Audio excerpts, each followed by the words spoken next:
porque es fundamental para todos nosotros el rescate de esta dimensión de la medicina, dimensión ética, dimensión estética, dimensión histórica, dimensión humanista, finalmente dimensión de identidad de lo que significa la medicina, sin la cual pues estamos plenamente convencidos de que no se puede ser médico, simple y sencillamente. En un momento de deshumanización, de tecnificación de la medicina, en donde se marcan otras preocupaciones totalmente distintas, en donde regresamos a indicadores de carácter económico como únicos relevantes, en fin, nos hacen volver a pensar qué sentido tiene la orientación que se da a la formación de los jóvenes médicos, el recapacitar qué es lo que hacemos los médicos, pero el asunto central es recapacitar, ¿qué pensamos? ¿Qué necesitamos saber los médicos que no es estrictamente vademecums, guías clínicas, tecnología, apretar aparatos para que un robot opere, sino saber qué es lo que significa todo esto, qué es lo que hacemos en todo esto?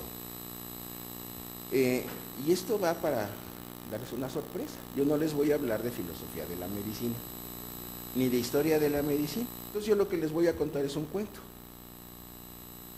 que tengo por ahí guardado, que he trabajado y retrabajado porque luego no me gusta y lo tiro y lo vuelvo a hacer. Sale igual que el anterior, pero yo me quedo más tranquilo.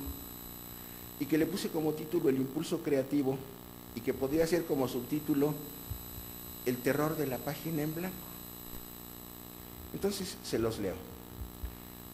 La luz que se filtraba por una angosta rendija entre los dos lienzos de una cortina raída dejaba ver imágenes cortadas por sombras fantasmales, imágenes de un espacio pequeño en el que se bosquejaba la masa de una pesada mesa de tablones llena de libros y papeles. Se apilaban viejos libros de gastadas pastas de pergamino y junto a ellos otros que estaban abiertos, unos sobre otros, descansando sus viejos lomos sobre las páginas de los que quedaban abajo, dejando que los renglones parecieran alargarse y encogerse bajo el peso, no solo del libro, sino de lo que decían las letras en él escritas. Los había impresos y los había manuscritos. De pronto un haz de luz, mortecina, pero aún brillante, luz del último atardecer, fue inundando la buhardilla conforme se abría la puerta, y la sombra de un hombre delgada y más alargada por la perspectiva de la sombra de afuera, de lo que ya de por sí era larga, se dibujó primero en el piso próximo a la puerta, luego sobre la mesa, y llegó hasta trepar por la pared del fondo para desaparecer, cuando Miguel, que regresaba de vagar un buen rato por las calles, cerró la puerta, y rehacerse, esta vez en un concurso de sombras, en un concurrir de ondulancias imprecisas y danzarinas, cuando encendió la vela que estaba sobre uno de los estantes, a un lado de la puerta de entrada. Cuando prendió una segunda vela, esta colocada encima de la mesa, las sombras se fueron ordenando y acomodando hacia las cuatro paredes del cuarto, y se pudo ver un poco mejor lo que ahí había. Esa casa tenía todo de aspecto menos el de un hogar. Un camastro mal tendido, pegado a uno de los muros. Junto a la mesa de tablón otra pequeña en la que se apilaban hojas de papel, algunas amarillentas y desleídas, otras más blancas, algunas garabateadas con una letra chiquita y apretada, otras más llenas de escritura y con tachaduras. A un lado un tintero de vidrio, no del más fino, pero rebosante de negra tinta, un par de plumas gastadas de la punta con otra a medio usar, y una que otra nueva, una blanca, como el ganso del que provenía, y una grande al parecer muy especial, gris, negruzca y con rebetes blanquecinos. Pluma de turco, decían en el sur, de guajolote los que tenían más proximidad con lo que llegaba de Nueva España. La vela, puesta sobre la mesa grande, estaba ya a medio consumir. Era gruesa, como de 3,5 dedos, y su cuerpo hacía mucho que ya no era liso. Estaba conformado por las excrescencias que dejaba al endurecerse el sebo que se escurría derretido y llegaba en partes hasta la superficie de la mesa.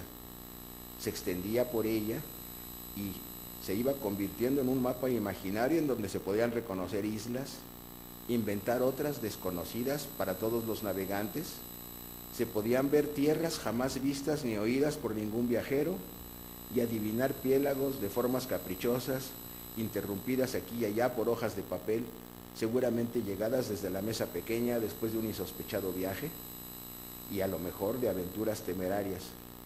Unas hojas lisas y extendidas, otras semiarrugadas, cuyas formas daban realce a esta inusitada geografía.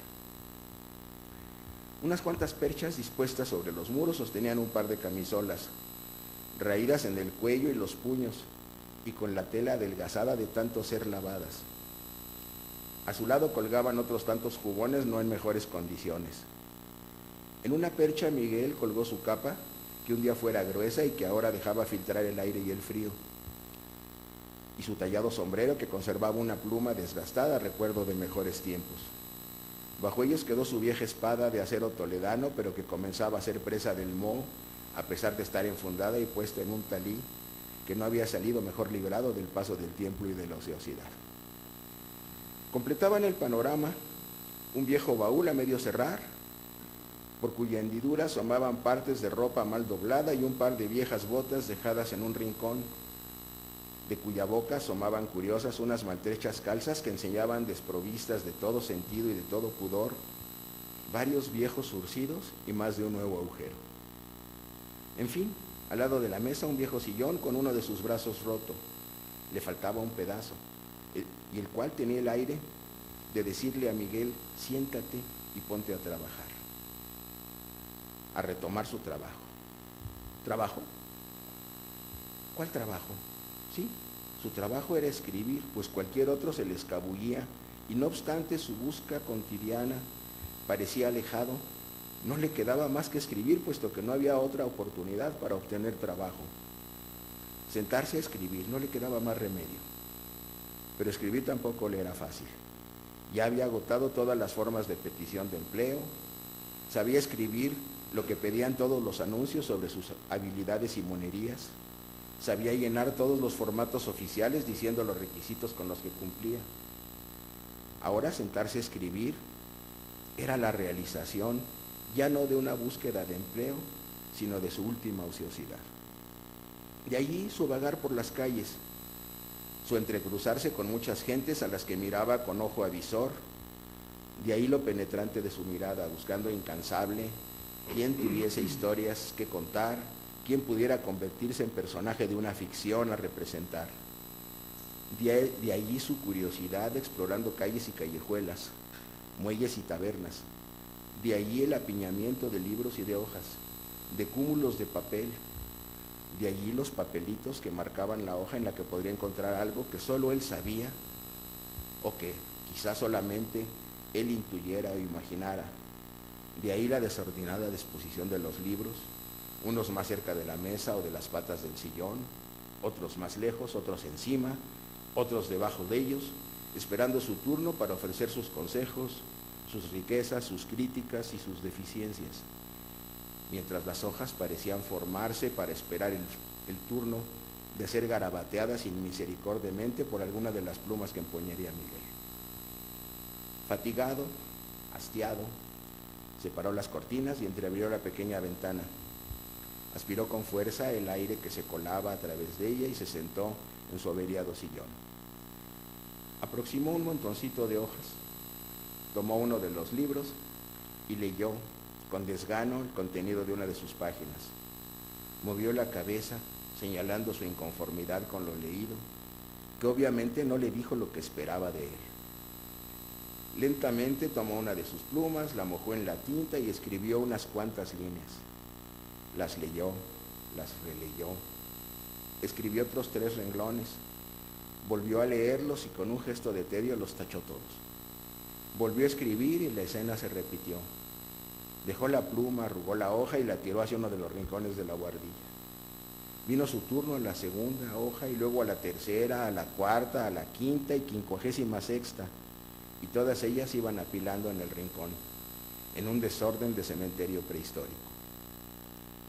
Se levantó, estiró los brazos y piernas, extendió hacia atrás el cuello y se volvió a sentar. Acercó otras tantas hojas y recomenzó la empresa de escribir. Y nuevamente comenzaron los garabatos, las tachaduras, las hojas arrugadas y aventadas a uno y a otro rincón, o a donde cayeran, pues cada vez el gesto de arrojarlas era más despectivo e imperioso, y los montones de escritos cadavéricos crecían y se dispersaban a lo largo y ancho del piso del cuarto. La luz que venía de afuera se fue apagando poco a poco, quedando únicamente la oscilante claridad que emanaba de las velas. Miguel insistía en escribir, pero no lograba gustar de las frases que su mano cansada imprimía en el papel. Los ojos le ardían, seguramente se iban enrojeciendo, y las letras comenzaban a hacerse borrosas.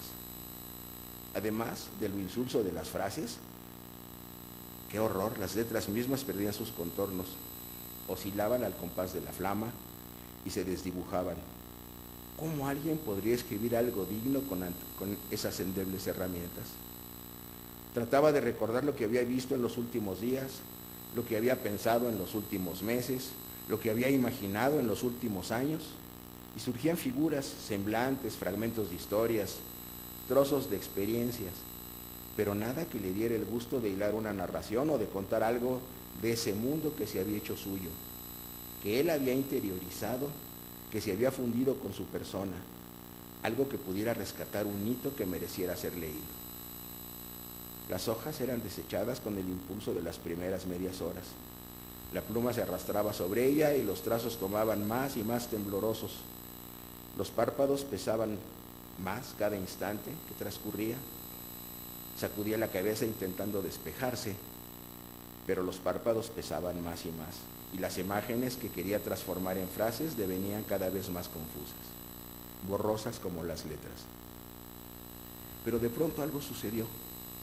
La pluma se comenzó a tornar ligera, cada instante más ligera, como si recordara el vuelo que podía emprender cuando pertenecía a su ave de origen, y no a una mano que la aferraba y no la dejaba recobrar su libertad. Ligera, siempre más ligera que un momento antes. La pluma comenzó a zafarse de los dedos que la retenían para luego salirse toda ella del hueco de la mano que la intentaba sujetar sin éxito. ¿Cómo podría escribir, aunque fuera tonterías, aunque fuera insensateces, si ahora para colmo la pluma se le escapaba? ¿Podría, si esto sucediera, tomar alguna de las otras que le miraban como si se burlaran de él desde la superficie del escritorio? La pluma del guajolote era la más burlona, más todavía que la del blanco ganso. Al fin, la pluma logró desasirse de la garra en que se había convertido la mano de Miguel y emprendió leve vuelo. No ascendió mucho, si acaso 2 palmos. Se perfiló hacia el tintero, bañó su punta en la negra tinta, permaneciendo unos instantes sumergida en su frialdad. Miguel pensó en el pesar que sentiría la pobre pluma al impregnarse de ese líquido frío, frío como la melancolía que le aquejaba a él, en lugar del calor que debiera recibir del cuerpo del ave a la que perteneciera. Pero la pluma no pareció enterarse de la molestia que se le auguraba, y su punta ennegrecida resurgió para recibir la luz de la vela. Se sacudió levemente, tenuemente, y su movimiento pareció transmitirse a la hoja en blanco que yacía encima de sus compañeras.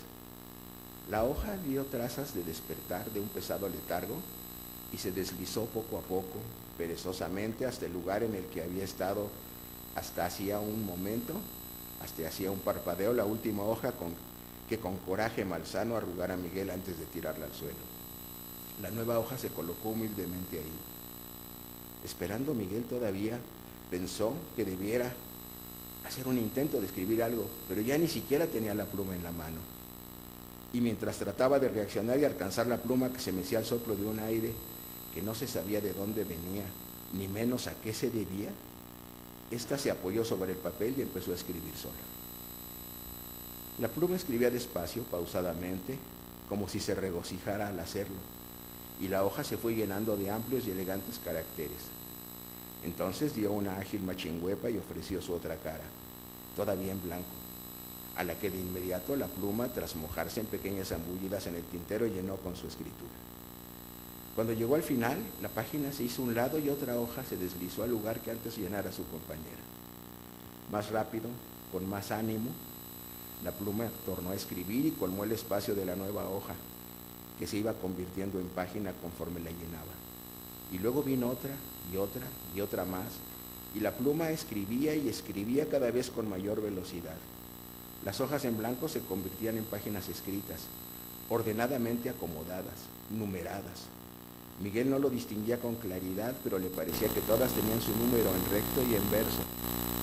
Pronto la situación se hizo alarmante, pues al paso de las hojas y el proceso de escribirlas tomaba velocidad de viento huracanado, y unas tras otras las hojas se acomodaban, eran escritas y saltaban al montón que se iba formando para luego empezar otro, y de la misma manera que las páginas se llenaban, se multiplicaban sus montones.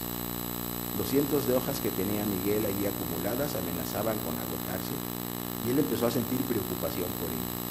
¿Qué haría su mágica pluma si le faltara un papel? ¿Seguiría escribiendo sobre el piso, sobre las paredes, encima de sus viejas camisas, sobre su propia piel?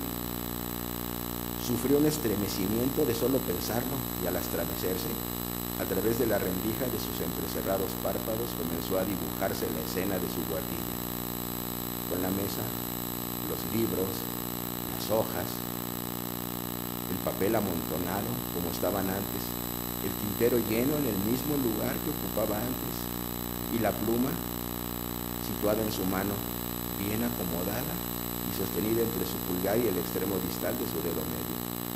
No había ninguna página escrita, solo hojas en blanco que esperaban recibir las letras que le seguían faltando. Miguel sacudió la cabeza, esbozó una sonrisa y, apoyando con suavidad la pluma sobre el papel, trazó una primera frase. En un lugar de la mancha de